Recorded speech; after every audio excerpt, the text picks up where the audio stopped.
Hello hi నమస్తే అండి. మనము గులాబీల్ని చందానగర్ నుంచి తీసుకొచ్చాము. ఆ వీడియో మీరు చూసే ఉంటారు, చూడకపోతే ఒకసారి చూడండి. వీటిని తీసుకొచ్చిన తర్వాత మన గార్డెన్లో మన గులాబీ చెట్ల మధ్యలో ఒక 4 రోజులు అయితే ఉంచాము. ఉంచిన తర్వాత వీటిని పాటింగ్ అయితే చేశాము.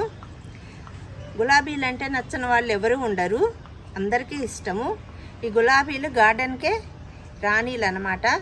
చాలా బాగుంటాయి గులాబీలు. గార్డెన్లో ఎవరైనా పెంచుకోవాలనుకుంటారు, అలాగే నేను కూడాను. వీటినైతే పాటింగ్ చేసాము.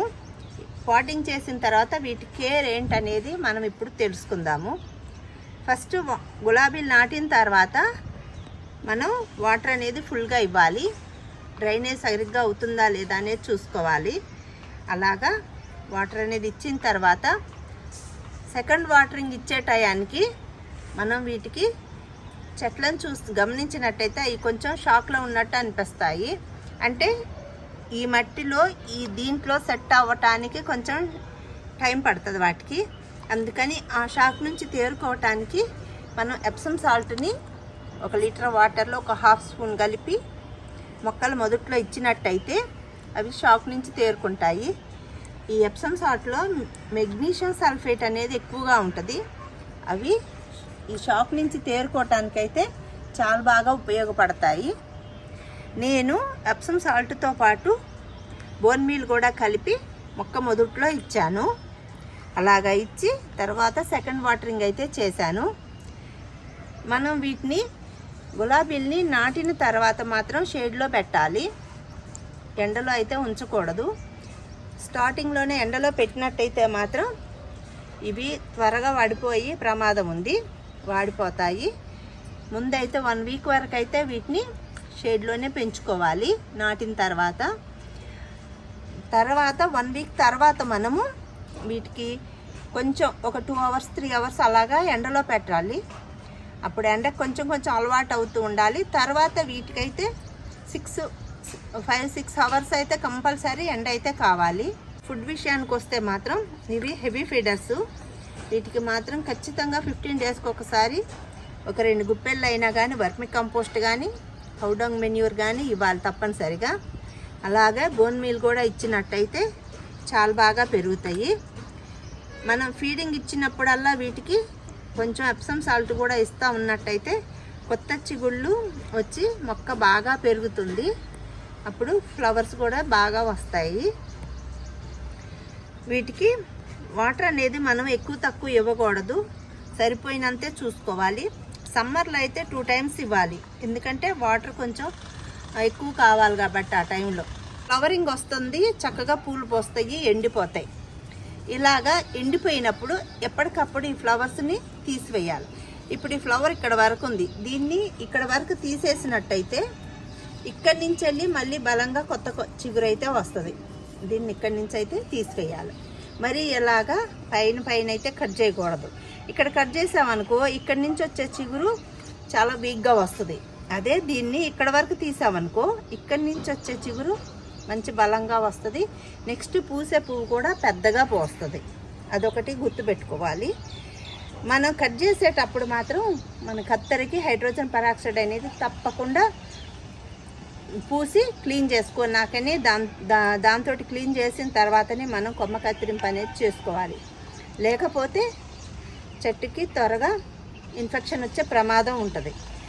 అలాగే హైడ్రోజన్ పెరాక్సైడ్ని కూడా మనము 1 లీటర్కి 1 స్పూన్ మోతాదులో కలిపి చెట్టు మొదట్లో నెలకు ఒకసారి ఇచ్చినట్టయితే మన చెట్టుకి ఎటువంటి ఫంగస్ కూడా రాకుండా ఉంటుంది. చెట్టు చాలా బాగుంటుంది. హైడ్రోజన్ పెరాక్సైడ్ అనేది కెమికల్ అయితే కాదు, ఎందుకంటే మనం మన బాడీ మీద కూడా వాడతాం. ఏదైనా ఇన్ఫెక్షన్ వచ్చినప్పుడు కానీ ఏదైనా పుండ్లు అయినప్పుడు కానీ దాంతో క్లీన్ చేసుకుంటాం కాబట్టి దానివల్ల అయితే ఎటువంటి సైడ్ ఎఫెక్ట్లు ఉండవు. కాబట్టి అది కెమికల్ కాదు, కాబట్టి మనం చక్కగా మొక్కలకు కూడా యూజ్ చేసుకోవచ్చు. తర్వాత గులాబీలకి ఎల్లో లీవ్స్ వస్తాయి, మచ్చలతోటి వస్తాయి. అలా వచ్చినప్పుడు అలా రాకుండా ముందే జాగ్రత్త పడాలంటే వారానికి ఒకసారి మాత్రం తప్పకుండా నీమ్ ఆయిల్ని స్ప్రే చేస్తూ ఉండాలి. అలా స్ప్రే చేసినట్టయితే చెట్టుకి ఎటువంటి రాకుండా ఉంటాయి. నల్ల మచ్చలు ఇంకా చాలా చాలా రకాలుగా వీటికైతే ప్రాబ్లమ్స్ వస్తూ ఉంటాయి. అవన్నీ ఇంకొక వీడియోలో మనం చెప్పుకుందాము. అలాగా దీన్ని అయితే జాగ్రత్తగా కాపాడుకోవాలంటే మాత్రం వారానికి ఒకసారి వేప నూనె మాత్రం తప్పకుండా స్ప్రే చేయండి. 15 రోజులకు ఒకసారి కంపోస్ట్ ఇచ్చేటప్పుడు మాత్రం తప్పకుండా సాయిల్ని ఒకసారి కులగిచ్చే ఇవ్వండి. దానివలన వేరుకి మంచి గాలి అనేది సోకి వేరు వ్యవస్థ కూడా బాగా వృద్ధి చెందిద్ది. గాలి ఆడటం వలన చెట్టు బాగా పెరిగిద్ది. ఎటువంటి ఇన్ఫెక్షన్స్ కూడా రాకుండా ఉంటాయి. ఇలాగా మనందరికైతే గులాబీ చెట్టు చాలా బాగా ఇష్టము. గులాబీ పూలు అంటే అందరూ బాగా పెంచండి. ఓకే.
కొత్త మొక్కలు పెట్టిన తర్వాత సెకండ్ వాటరింగ్ టైంలో నేను ఎప్సమ్ సాల్ట్, బోన్ మీల్ ఇస్తున్నాను. అలాగే నాకున్న పాత మొక్కలకు కూడా ఇవన్నీ ఇస్తున్నాను.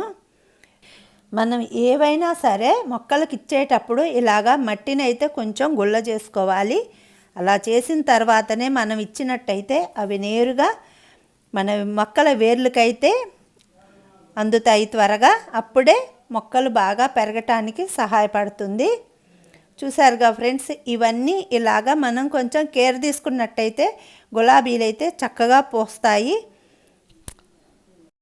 తరువాత 3వ వారంలో మాత్రం మనం వాటికి ఇవ్వవలసిన ఫుడ్ అయితే కంటిన్యూగా ఇవ్వవచ్చు. అప్పుడు 15 డేస్కి ఒకసారి అయితే మనం రెగ్యులర్గా వాటికి ఇవ్వవలసిన కంపోస్ట్ ఇస్తూ ఇలాగా అన్ని మెన్యూర్స్ కరెక్ట్గా ఇచ్చినట్టయితే గులాబీలు అయితే బాగా పోస్తాయి.